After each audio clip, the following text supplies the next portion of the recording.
vocation to service outside of football? Yeah, so Men of Distinction is a program that we have Ladies of Distinction and Men of Distinction, and in this one, middle school boys in the community get connected with our young men on campus, our students, and Bryce was heavily involved in that. He looked forward to that on a weekly basis, spending time with those boys, and they would play basketball and try to be positive role model for some of the boys in the community. I think he also would go out and read. They had a group that would go into elementary schools, and he enjoyed doing that and reading. And I think he also, talking to some of his roommates, was in the Grill Club, which is a group that they get together and they love to grill out. And his roommates enjoyed when he would bring some extra grilled steak back to the apartment. So yeah, he was heavily involved outside of football as well.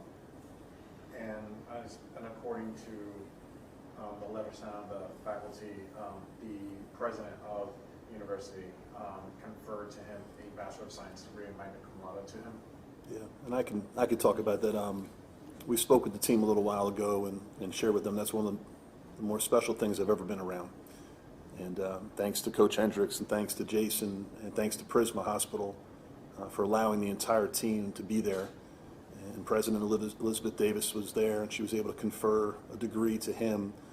So he is a Furman graduate, and that was something that was very important to him as a student. It was very important to him and his parents. It was very important to our team.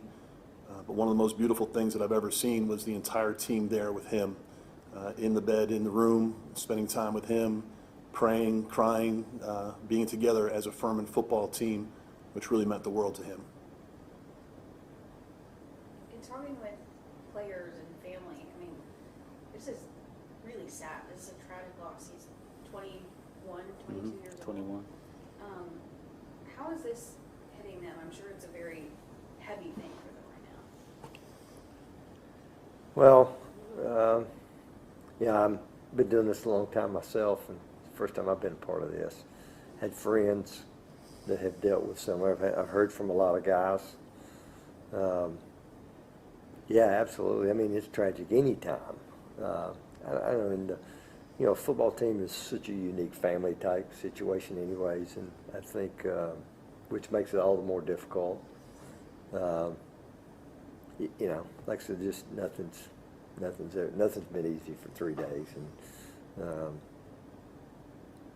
really proud of our kids and our team. Really proud of our university, and I mean, Jason's office. Dr. Davis, what she came and did today, I had a chance to, participate in that. And, it was wonderful, but it was challenging to be there.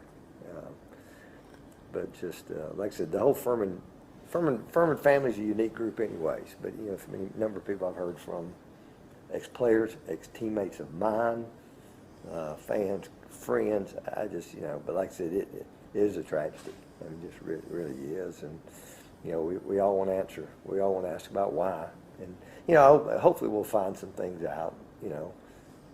But again, I'm a believer the good Lord has a plan for all of us, and He doesn't make mistakes, as somebody told me, and He doesn't make mistakes. And it's up to us to kind of figure out what great's going to come out of this, and that's just kind of what I expressed to our team. And that's kind of what we're trying to do: look after each other going forward. I'll share on Wednesday. I think it's notable to mention that our student athletes, our leaders in Fellowship of Christian Athletes, our leaders in student affairs, our leaders, SAC, they all came together on Wednesday evening while Bryce was in the hospital to pray for him, and to see all the students on this campus gather, all the teams gather, to go through a period of reflection, to send notes to Bryce, to be led in a prayer group by a student, Ty Youngblood, who's a member of the football program, was remarkable. And they prayed for Bryce, they prayed for his family, they prayed for strength. And for me, that was one of the most touching moments that I've seen at this university, is to see them come together in that way. And I think that really speaks to the character of Furman University and the type of students that we have. Do you all have anything planned, maybe a memoriam on campus, or maybe a candlelight vigil or anything coming up for students? We're going to work with the family to plan a memorial service on campus in the coming week, probably week or two. We'll work with the family to do what's best around their schedule, but that will be a plan and something we'll have on campus. Is the family local? They're all from Georgia. Yep. Is there any plan to potentially postpone or cancel classes for students during this time of mourning? No, students sometimes can be conflicted about that because, when you're 18 to 21 years old, this isn't something you experience a lot of yet, and sometimes this is the first time in their life where they experience loss. And so we'll help them navigate that. Something that's just really important in these times, and we know this as adults, is being with those you love and care about in times of grief and sadness and loss. And so what we don't want to do, we want to respect Bryce and honor him, and we will. But at the same time, we don't want to cancel all university operations because that's where our community comes together. And so being together is really important to the healing process. And so we'll be respectful of that. We'll give flexibility, academic flexibility to our students, those who are close to Bryce and need some of that, because all of our students are going to manage this in their own way and in different ways, and it'll manifest itself differently. And so back to your earlier question, we have support systems and things in place at Furman where we will keep an eye on students and stay connected to them and work with them individually to support them in the weeks ahead. This will take a while. Coach, if I may, the last 48 hours for you, it's probably one of the hardest you've had to go through, being with the family in the hospital. Just how are you doing today? I'm doing well. I told our team, which is probably the hardest thing to do, is address them. Y'all are actually a little easier to address than it was to talk to them, but I've read two prayers. I thought pretty early on, just what I'd heard, we need a miracle. And that was probably my number one prayer. And then I think the other one was just having the strength to really get up for our guys, because I needed to be with them.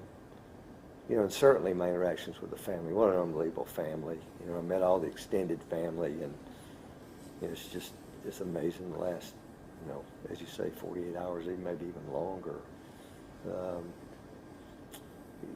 But like I said, it is what it is, and I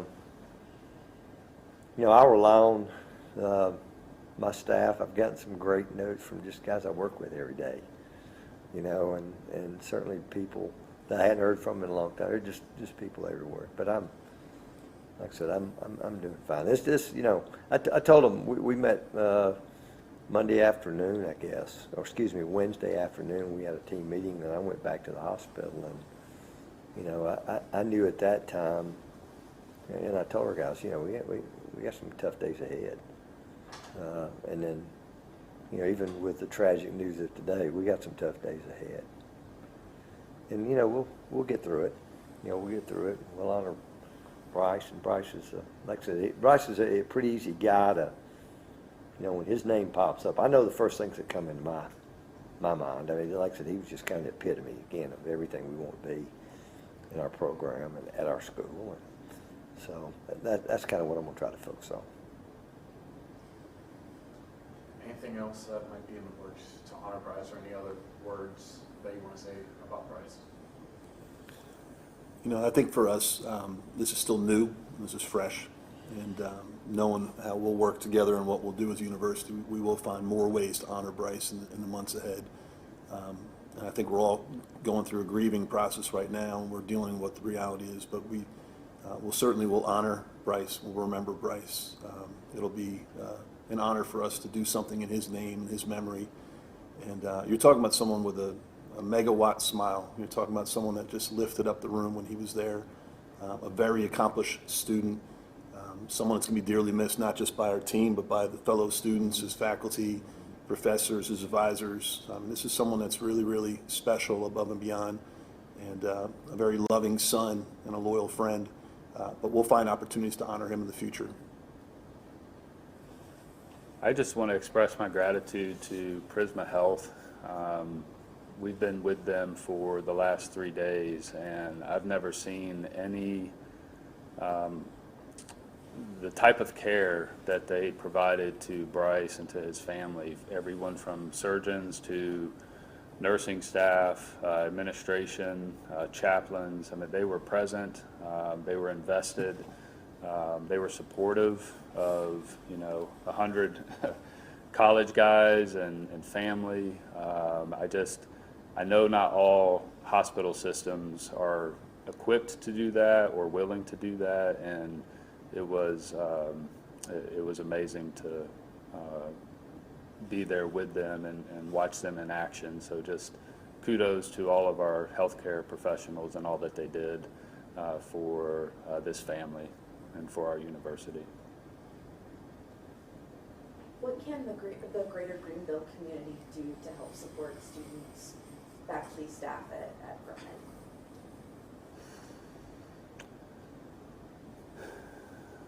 That's a great question. I think similar to what I mentioned, for me, what I mentioned earlier about our community doesn't just stop, and we don't want to isolate ourselves. I also would say we don't want to exclude our external community, our Greenville community. They're part of the Furman family, and many of them, probably more than some of our other students, they have a connection in many ways to Bryce, because if they're football fans and have come and watched him play for the last 3 years, they have some sort of connection to him. So continue to support our students, and we welcome them to be a part of the Furman community always.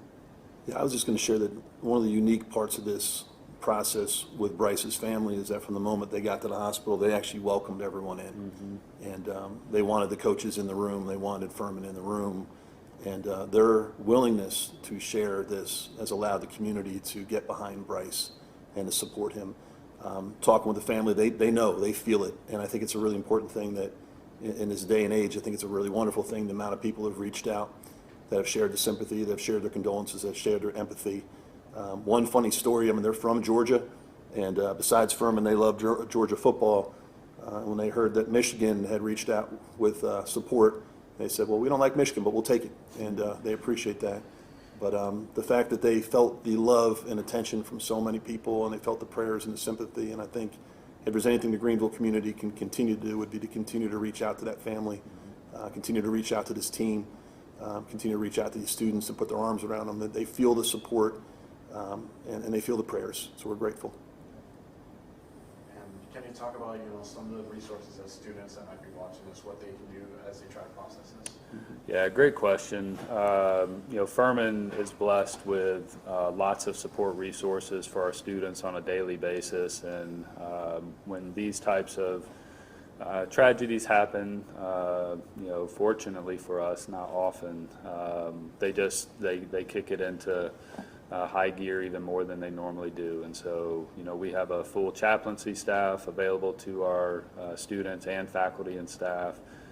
We have a fully resourced counseling center and after hours access as well, crisis line access for our students.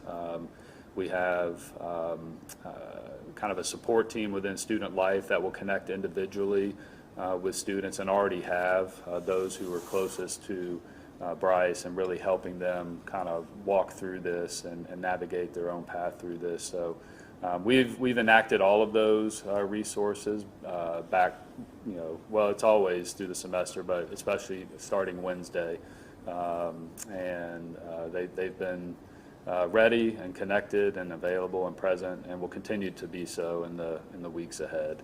So we've communicated with all of our students, the entire student body, all of those resources, and they know how to access those. And our faculty and staff also know how to let us know and refer students when they're worried about them, and they do, and they will. Anybody else? Any other questions? Thank you, everyone. Thank you all. Thank you.